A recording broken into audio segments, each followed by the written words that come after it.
Well, the next match I was waiting for also and was not disappointed. MJF with Wardlow in his corner took on Brian Pillman Jr. with Julia Hart. Wardlow was back in a suit, more befitting a man of MJF's finances and importance in the world. And I'm not sure that the cheerleader was necessary for a grudge match where the heel told the babyface that his mother should have swallowed him. But she's a nice, perky girl. And to be honest, that's one of my big complaints. That's really my only complaint about this whole little program, I guess we'll say. It's been several weeks.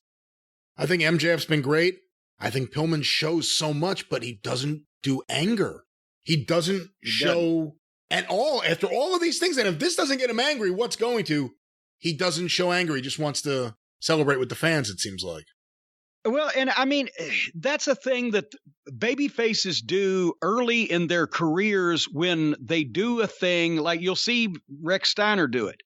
They'll do anything and they'll look at the people and fire up, because they just, they naturally want to get some reaction and they're trying to figure out what they're going to do next.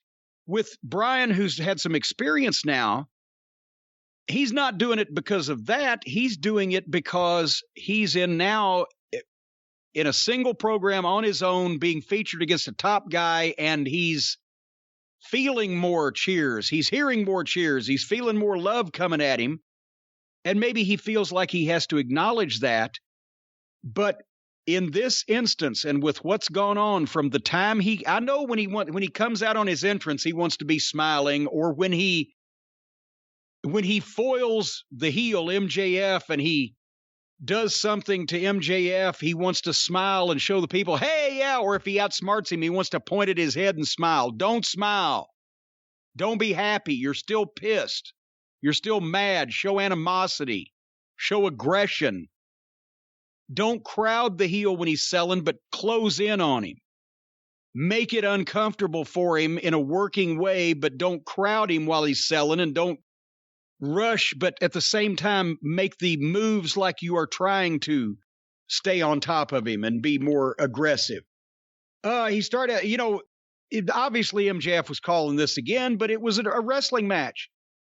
Early in the match, Pillman, 2 arm drags, a hip toss, and a backdrop. Goddamn, I thought I was watching wrestling again.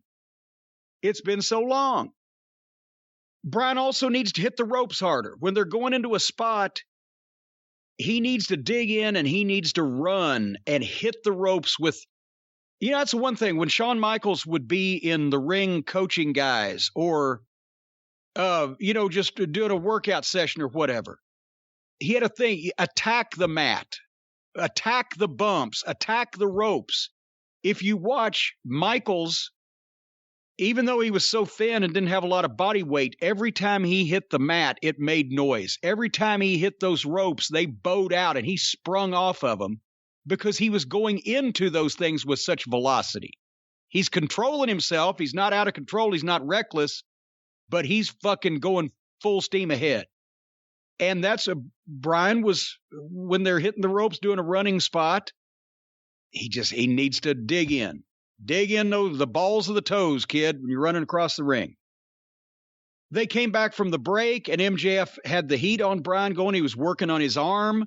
Brian does sell well. See, some green guys, and I still say he's green even though he's had this much experience, but younger guys, but some green guys like Steiner, it's not natural for them to sell. It's natural for them to be on offense because he's been a pro football player and a competitive athlete, whatever. With Brian having a little bit more experience now in terms of the wrestling business and probably having a little bit more grip on it mentally, he sells really well. Sometimes it's his offense where he's not necessarily as confident. So it's just differences in guys. But he made a big comeback, Brian did. And then MJF slides out and he hides behind Julia Hart to avoid the dive, which that was fine. That's always hide behind a woman if you're a heel. And then as MJF is menacing her, I guess they allowed him to snatch her fucking wrist or whatever. I mean, let's face it. If we were still in the wrestling business, she got up in his face. He would have taken his fucking left hand and snatched her by the back of the hair and bent her back where she could make the face, and he could fucking see, everybody in the building could see that he's telling her, I'm going to knock you out, you fucking skank, and draw back, and then eat the fucking missile drop kick through the ropes. That's what it should have been, but instead, because we're where we are today and everybody gets offended, he grabbed her wrist and talked to her in a rude manner until he ate the missile drop kick. But that was the distraction once that Brian's make sure she's okay, which is obviously the way they gave him an out in the finish, but that's also the reason why you shouldn't bring a girl to a grudge match.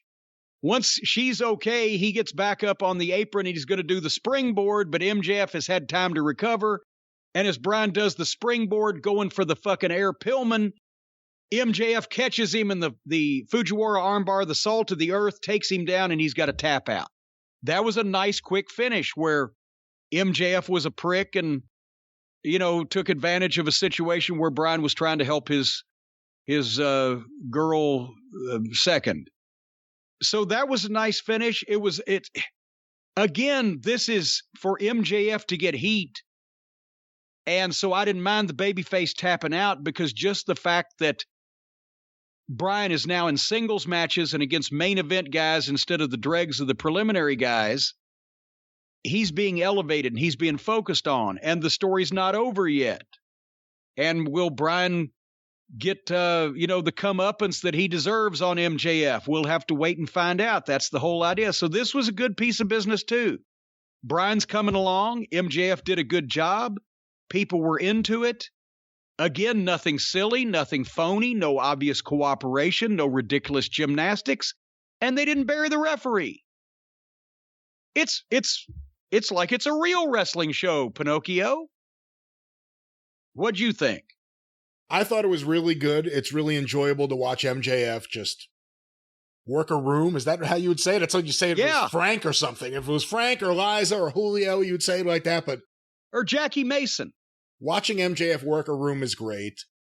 I saw something. Did you see this? Someone said it to me. I guess his parents brought a bunch of shit. Yeah. They brought signs like, I hate MJF and we're embarrassed by MJF. And I saw an interview with his mom who called him a fucking idiot. They had a sign. That said, we're MJF's parents and we hate him too. Oh, good shit. But really enjoyable. And I just want to say, despite what I said earlier, I'm not down on Pillman Jr. I think he's got a lot of potential and he's got so much likability. Yeah. I don't know what happens when you put Griff Garrison back next to him, but time will tell. But that's my only thing. This should have been his big showcase to show that he could do this, I'm pissed off and I'm going to get you and I'm going to kick your ass thing, and he can't do it. Or at least he hasn't done it. Like, this was the thing, to go out there and just want to kill this guy, and it was just another match, it seemed like, for him. And that's not to take away from the match itself or the work of MJF, and I'm very happy to see Wardlow back in a blazer or a jacket, whatever he had on there. But this was good, but it would have been better. It would have been better if he had been fired up. I think he can do it. I don't know whether anybody set him down and said, do you realize you're not doing this?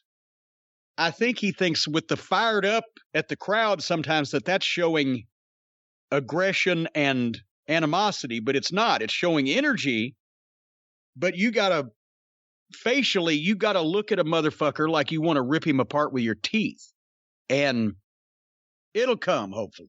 The Julia Hart spot surprised me just because for TNT, I thought that was a bit risky. A bit risky. I've seen rougher interplay on the playground between a guy and a girl than... What? What playground are you on with men and women fighting, Jim? He grabbed her wrist. That's all he did. Even that, you don't see that anywhere anymore in wrestling. When I was a kid, family moved in next door to us here at the castle, and they had a daughter, so we used to play every once in a while. She was 3 years older than me, right? So she was bigger than me. God damn it, one time she pissed me off, said something or did something or whatever, and I was barefoot, and I kicked her in the mouth. And oh man, fucking gashed my goddamn toe wide open on her braces. Oh, man. Almost killed myself. Didn't hurt her a bit. But I was bleeding like a stuck hog. I said, well, shit, I guess I shouldn't fight any more of these women. How old were you?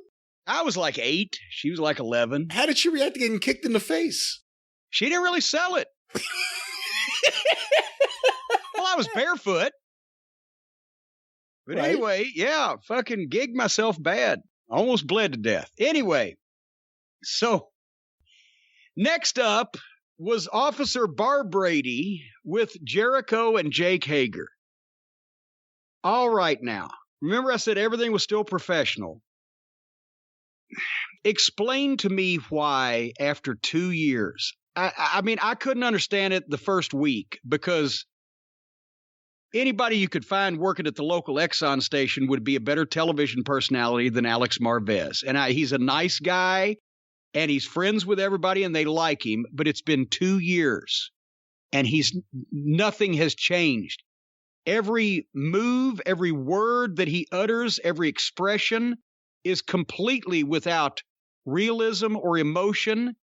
He's reciting something that a pitch or a question or an intro to the talent that has been scripted for him, and he has memorized to the point where he's talking to them but looking at the camera because his deer in the headlights stare will not let him actually look at the people that he is speaking to.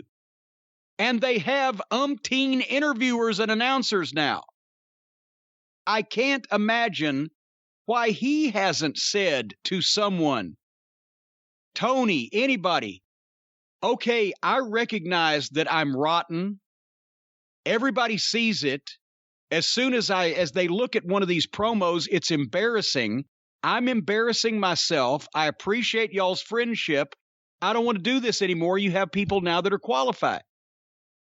In much the same way as I fault Excalibur, not for his work that he's doing, but for the fact that he is so egotistical that he has kept that mask on to the detriment of the show and the promotion and everybody he comes in contact with, just because he is such a mark for himself. He wants people to know that 15 years ago he used to wrestle on outlaw shows in a barn.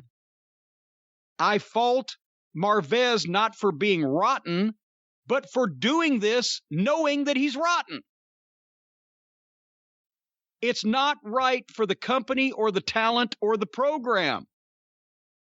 Either for the idiot announcer to be wearing a mask when nobody has ever heard of him before, or for the interviewer to be this bad. Yes, everybody can have friends. But if you're a heart surgeon and you've got a friend that works at the goddamn H&R Block, you don't bring him in to do the heart surgery. So it was a decent promo with Jericho and Hager about Dan Lambert and America's Top Team. But again, if they're going to do a real professional show and they're still in the middle of one and it ain't got bad yet, don't have the fucking amateurs anymore when you've got alternatives now. Can you think of one reason why we should ever see Alex Marvez on TV again now that they have multiple announcers and backstage interviewers? No, there's no reason we shouldn't, and especially when you have Dasha there. Dasha should replace him for every interview, and Dasha should replace Justin Roberts as ring announcer because she's really good at it, but she wasn't on the show. But you have to remember something. There are friends, and then there are Tony's friends, and Marvez is a Tony friend. So I think Marvez is safe. He can go out there and take a shit on camera. We're trying to be real television now. So your friends, anyway. He is awful. He is definitely the most wooden, awful. Like, he can't even recite the lines they give him. The WWE people could at least do that. Yeah. It's like that he's never used these words before, and he's feeling the taste of them on his tongue for the very first time.